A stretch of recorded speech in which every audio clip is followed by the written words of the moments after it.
Hello plant friends, my name is Victoria and you're watching Plantastics. Today we're going to be diving into the enchanting world of terrariums. These are miniature gardens and they're perfect for bringing a touch of nature into your home, and honestly they're perfect for your desk because they're pretty low maintenance. So whether you're like super great and into plants or you're just starting out, creating a terrarium is super fun and rewarding. So let's get started. So the very first thing is that you're going to need a glass container to basically house the plants and some decorative elements for this mini ecosystem. So there are two different types of terrariums. There's open and closed terrariums. These are going to be closed terrariums because they're not just open to ambient air. So here are the things that you're going to need. So like I stated earlier, you're going to need a clear glass container. And it doesn't have to be a fancy apothecary jar like this. My very first terrarium was actually made from a pickle jar. And then my second one was made from a Yankee candle holder. So you don't have to be super fancy. Next, you're going to need pebbles or gravel. I'm using LECA. You're going to need activated charcoal. So that's basically horticultural charcoal. You're not going to want to use the kind that you use for grilling. Some form of moss. And then whatever plants that you have, and then some decorative elements. You're going to be kind of interested in some of the decorative elements I'll be adding. So here is the first step that is honestly optional, but it's something that I opt to do. I like to use a netting material or some kind of a barrier. Now, you can create this barrier with the horticultural charcoal or sand or something like that, but I like this because it just adds another layer for the soil not to get through to and come in contact with the water, which is going to kind of settle towards the bottom. So next is the gravel. I'm using LECA. So LECA is a super porous it looks like rocks, but they're super porous and they're clay. So they are absorbent and they are not just going to, they can absorb water whereas gravel cannot. So I'm just taking out some rocks or something, a beetle, something there. Anyways, so you're going to want to add an inch or two depending on how large your container is of gravel at the bottom for the drainage layer. So after you've added that, I like to add that mesh screen that I was cutting earlier. So whenever you have this drainage layer, you're basically ensuring that there is drainage because you don't want the roots of the plants to be sitting in water. Whenever roots sit in water for extended periods of time, they rot. Now there are some plants that like pothos and some of the monsteras, they love that, but most plants don't. So this is for most plants. Anyways, next, I'm adding in that charcoal, that activated charcoal over the pebbles and over that mesh layer. And then next, I'm going to talk to you about potting soil. So you don't have to use fancy potting soil. You can really use whatever you want. I honestly make different potting mixes all the time, and it's just really whatever I have on hand. So here I have a mixture of bark, vermiculite, some perlite, and the Miracle-Gro potting mix. So that way there's just a variation of different things. And it's not an incredibly nutrient heavy mix. You may want to have a you may want to have a soil mixture that has more nutrients in it. This is a mix that I plan on using a natural organic fertilizer to try to stimulate blooms and growth. So if there's a lot of nutrients in the soil and you're already planning on substituting and adding another type, you kind of just want to aim to have a lower nutrient level in the soil so that way you're not over fertilizing, because believe it or not, you can have too much of a good thing. So I just do it this way. So next, after we've added all of these things, we are going to be looking at the plants.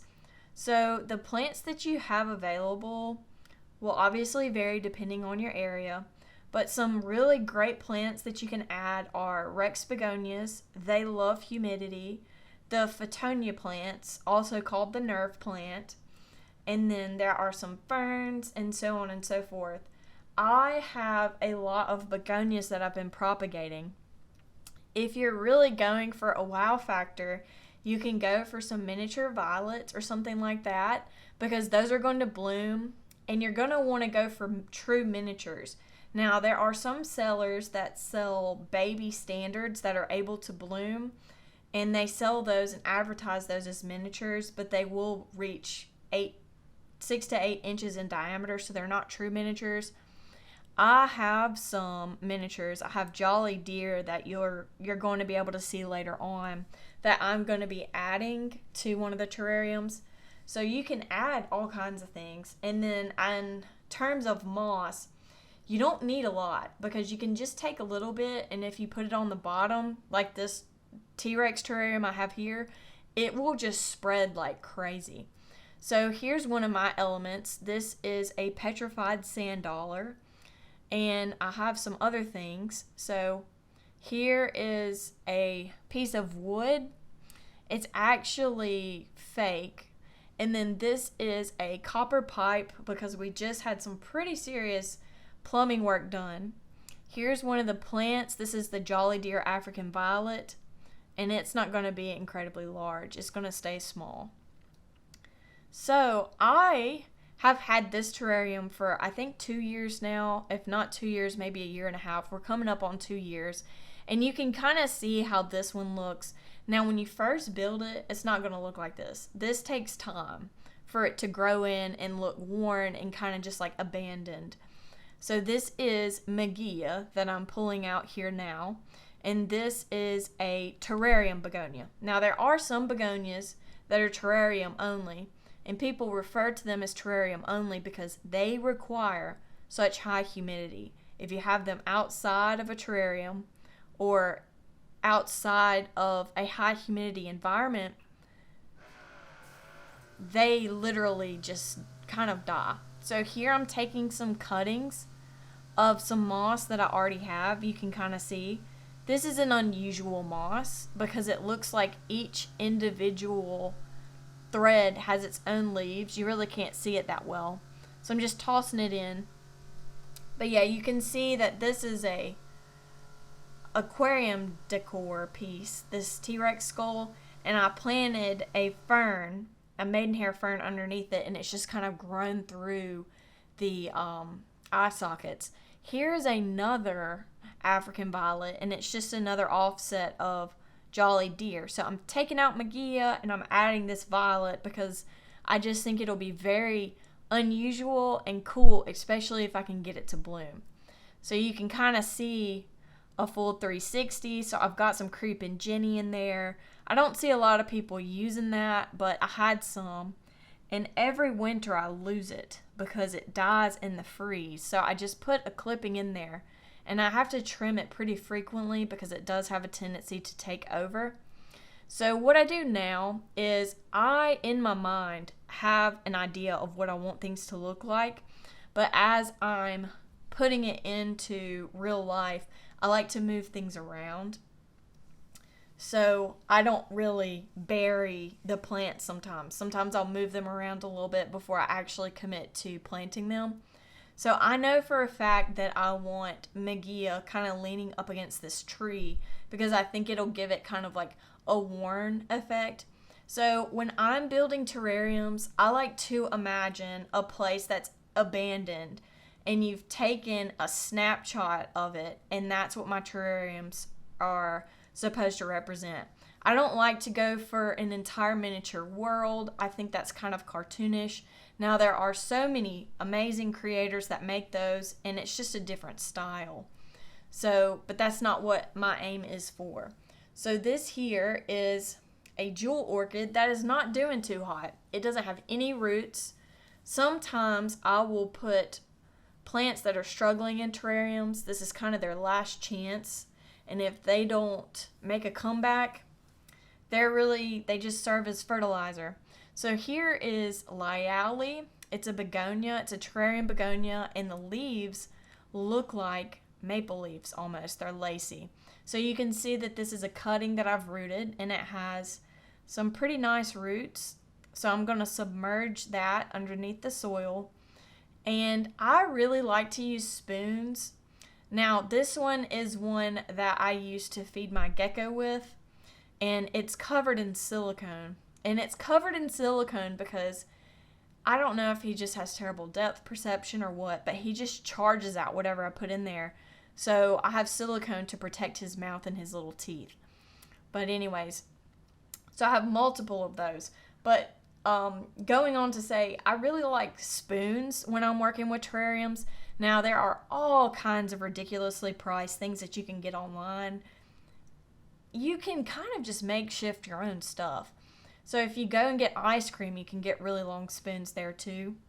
So I use those sometimes as well, but I like this one because it's so long, the one that I was just using, the blue one.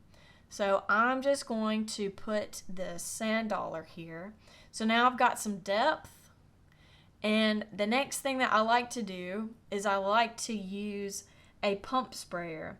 And I don't have it on the jet setting. I have it twisted to where it's doing a super fine mist. And I do that to get all the dirt to settle and for it to kind of just get moist, so that way I can see if it needs more water later on, because these are closed terrariums. You don't want to overwater them. If you do, it's not the end of the world. You can leave it cracked and it will slowly evaporate. But anyways, I like to leave just enough water for me to see water at the bottom. Like, not a centimeter worth of water, but like I can see water on the very bottom. Not a lot. So I'm putting the lid on this one, and we're going on to the next one. So before I emptied this one out, I've used this one before, I had a Darth Vaderina inside of there, and I evicted it and moved it out, and I tried to move it out into ambient air, and it did not work out. So I am using the Darth Vaderina cuttings that I tried to put out in ambient air, and I'm basically putting them back in here. So here I'm showing you a fern that grew from some sphagnum moss I had.